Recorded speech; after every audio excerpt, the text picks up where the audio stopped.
I think Seatrade was one of the first, if not the first, of DA-Desk's customers. Correct. We've been together for 20, that means we've been together for 20 years now. So I can't ask you what system you used before, because you probably don't remember, but or weren't in the department. But I do remember. oh, you do remember? Okay, Yeah, cool. the system was piles of paper. Right. And the piles of paper, I mean, at the moment supreme, when you needed a certain DA, you could never find it. So I ended up, because I was, I think, also manager operations in those days. So you ended up basically tracking who was in possession of which DA, so that you knew if it got lost, who you could turn to. And the follow-up system was yellow notes. Somebody else would also go over it, stick a yellow note on it, and make put his questions or remarks or whatever on it to keep control over the costs. And that was an interesting process. Yeah, so because yes, you are right. I think we were probably even the launching customer. Christian Hounsel can probably tell you, but because he has spent at least half a year in our office designing the workflows, etc., with our operational staff from a perspective from what would you think, not that he did it exactly their way, but what would you think is a logical workflow to set up. So yes, we moved from piles of paper to DA-Desk. What are the benefits and features you like the most about DA-Desk? What I personally like most about it, I'm not saying that the operators will always like it, is the transparency that you have of the total process. I was telling you about the tracking we had in place on the paper piles and everything, and at the end it worked, but there was always a lot of scrutinizing, whatever, but also the yellow post-its with questions. I mean, you could also forget to answer that question, of course. So it also meant that, a lot of the questions, assuming they were the right questions, of course, went unanswered as to how things worked and whether it was correct or not. Within the DA-Desk, the way the system is set up, the process works quite nicely, and it is transparent, not only where the DAs are, but also everybody can look up what was there. And also if there is queries, also that process is all transparent and everybody can see what is happening. So it has added for us an easy system for cost control that, with paper would have been impossible. And on top of that, of course, you get automatically, you get the statistical data that is part of it as well, which was always a nuisance to accumulate that in the old days, unless of course you made your accounting department book everything on the lowest detail level. So the point about DA-Desk, of course, is it digitizes a manual paper process, and you described the paper process. To what extent has that been successful? Like, is there still paper around, or has almost all of the paper gone? No, I think 95% of the paper is gone. There is still some around it. There is always this thing of somebody finding that his deal is very special and it cannot be shared, and whatever there is. So there is always a risk that you have things that should be in the DA that are not in the DA. This is why, by the way, we have a signaling system on that. Every quarter we look at what is being booked outside DA-Desk, which should have been part of the DA, and then we go back, make sure it becomes part of DA again. Because of course, by having it separate from the DA, although it seems there's only one invoice, you're basically defeating the purpose. And as I always say, I mean, then your operator will come to you and say, but it's only 5 seconds work. Yeah, but then I always tell them, look, everything you do is 5 seconds work, but I think it fills your day, doesn't it? Oh, yeah, that's also true. So, hey, let's make it part of one process. Yeah? So the benefit out of the process, you have to guard it a little bit when it comes to, this. But regardless, 95% is not paper anymore, it's digitized. And the other advantage of DA-Desk, of course, is it integrates into VMSs, most VMSs, and you use ShipNet, I believe. Does that integration work well? It works. ShipNet is system, we automatically import all our final and approved DAs once they are done. So that works well, small things here and there. And we have set it up for the updating of ShipNet, because that's a very important part in ShipNet always, as a process whereby basically when the operator approves the PDA or the departure DA, or that then automatically a mail is being triggered that goes to whoever is responsible for it, and they then update the ShipNet manually. We do that deliberately. You could also automate that, but that is also to keep a check and recheck on the process. Doesn't add a lot of extra work, but it does add an extra quality check on what we are doing. Now, we have teams in DA Desk, as you know, checking and validating items in every single PDA and FDA to try and find cost savings for you. Do you find that a useful service? Yeah, that's a use. Well, from a cost saving perspective, in all fairness, I don't know. I don't have an opinion on it really, because most of that we do outside DA Desk. But from a verification point of view, that does add a lot of value.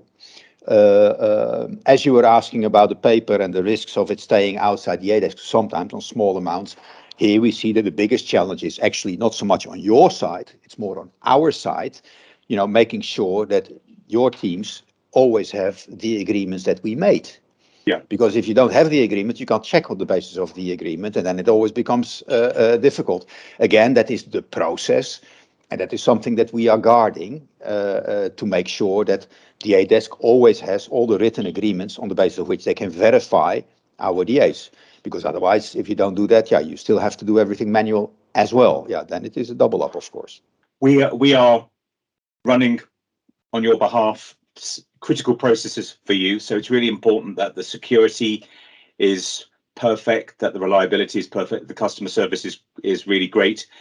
Can you give any feedback to people listening about how you found those aspects of the DA Desk platform? We are quite positive about it. We are very positive about it, I should say, not be too understated. On the security, etc., we've never had issue. Performance, yes, in the old days, because 25 years ago, people tend to forget, but there was no iPhones, there was nothing. So the performance of the internet wasn't what it is today. So yes, of course, you had some slowdowns there, but nothing that really hampered the operations. From a security perspective, knock wood, but we have never had issues. Everything always works. And with the teams, one of the discussions I was having with my manager operations actually was, hey, we should go to Dubai and meet the teams again, because it's nice to sit with these guys. They really feel they're working for you. And also being there, of course, you can learn them a little bit more as to how things have developed. Now, so the interaction with DA Desk in our organization has always been seen as very positive. Please, can you tell me a little bit about Seatrade and your operations? Yes, I can. Seatrade is a specialized reefer carrier, which doesn't ring a lot of bells to a lot of people, but it's a niche player to that extent. Basically, when I have to explain people from outside our industry, I always say we carry most of the bananas. Till 10 years ago, 50% of the bananas moved into Europe, were moved onto ships of ours and of our colleagues. So specialized reefer ships are ships where you can load underdecks palletized cargo. Right. So basically, you can drive up and down as if it is a cold store with a forklift over there. And then on deck, of course, we have capacity to also move bananas and other varieties in containers. All cargo we carry on the head haul is temperature treated. So we can carry from -25 to +13, which basically means anything fish, meat, butter, apples, pears, other deciduous grapes, and a lot of bananas we put in our ships and transport that basically all over the world. So, Walter, you've been with Seatrade, I think, man and boy. So it'd be really interesting for you to tell us just a little bit about that journey. When I was young, I wanted to go to sea. might very well have been an escape from having to work in my father's company, although subconscious. I come from the north of the Netherlands, north of Amsterdam, and there you had a lot of small agricultural production where everybody was active in. I may have subconsciously been looking for something else, so I wanted to go to sea. So I went to the Merchant Navy School in the north of the Netherlands, in Den Helder, which is the Navy base in the Netherlands. I qualified there, and then I had to decide what type of ships to go. And I do recall that because in Holland, for example, salvage tugs were very popular, man ships. But we had one teacher I will never forget who said, look, you want to go on those ships? You're crazy. They only go out with bad weather. You don't want to be at sea with bad weather. Hey, the guy has a point. So let's not do salvage tugs. So then we went to, as part of the training, we went to a yard to see the building of ships, how that works, etc. And in those days, they were building the ships of Dammers en van der Heijden, which was a reefer company, at that yard. The Lanai, the Tineke, some older people will remember those names. In the meantime, these ships are scrapped. And I thought these were such fantastic ships that I wanted to sail on those. Then I started, getting myself involved a little bit in reefer. What does it mean? What do they do? And I thought, hey, that's quite interesting. They stay longer in ports because that was important for me. And so, let's go for it. And then we were approached by a company from Groningen, in the northeast of the Netherlands, Seatrade, that I'd never heard of till that moment, I have to be frank, who said, yeah, but we have reefer ships. Okay, so that's where I went, one conversation taken on, etc. By the way, my first ship was not a fantastic banana carrier of 140 meters doing 21 knots, sailing to the Caribbean. My very first ship was 60 meters long, 30 meters wide. It could carry 2,000 tons of fish, and the first cargo was from Holland to Nigeria, which is a different experience, I can tell you that. But I must say, from there on, I moved forward. Of course, as I had my higher nautical education, I did my apprentice period as a sailor. So that was clear, that was going to be 1 year. And then I started sailing first as second mate, then as chief mate. And that way I went through the ranks. For me, it was also always clear that I wouldn't do sailing my whole life. In those days, if you sailed till the age of 27, you didn't have to go into the army, which is not a reason to start sailing. You don't sail 8 years to not have to go into the army for a year or half a year, whatever it was in that period. But it is a reason when you're 26 to continue till you are 27, because otherwise you just have to go to the Navy and do the same job you had before, but then not get paid for it. So that's not a good trade-off. So come age 27, I decided I wanted to go ashore. I already knew my present-day wife, and the social part also gets more important. But I thought, shit, the good thing is I'm not hampered with any knowledge that is useful ashore, so I can become anything I want. But the downside is, where do I start? So I actually went back to our HR at the office and said, guys, I want to quit, but this means I want to stay at sea for 10 months now. And I just had a huge fight in those days to be able to sail 4 months, because that was not married, was 6 months. Married was 4 months, and I wasn't married, but hey guys, do modern type of thing. And then I came and I want to sail for 10 months. Why do you want that? Well, because I want to quit and I want to make some money so that I can go for a study of sport management or whatever. Okay, that rang a bell somewhere, so that at a certain moment when I was at sea, they realized we need somebody on operations, and that is how I was then approached. It was quite interesting actually, because I got a mail from a Mr. Pepping, and the only Mr. Pepping I knew was the owner of the company. But in those days, it was his brother also working in the organization, which was unknown to me, as it can be if you are at sea.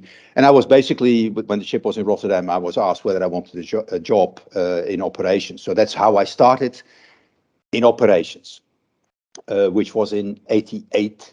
I started actually in the office at the 8th of August 1988. So that must have been good luck for my career in hindsight.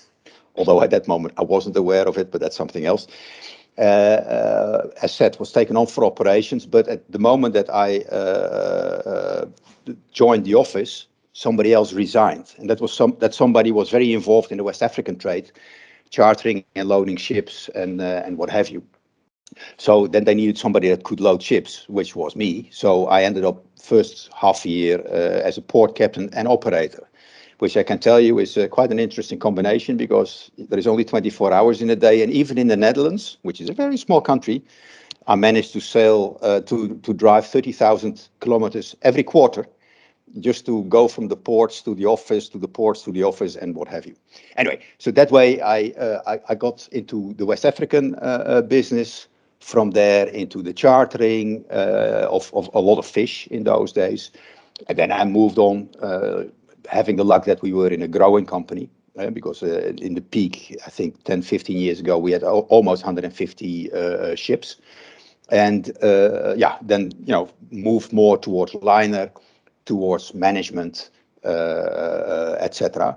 Ending up being the general manager and now the managing director of Seatrade Chartering in Breda. Walter, thank you so much for your time. It's been both really interesting and entertaining. Thank you so much, and goodbye for now.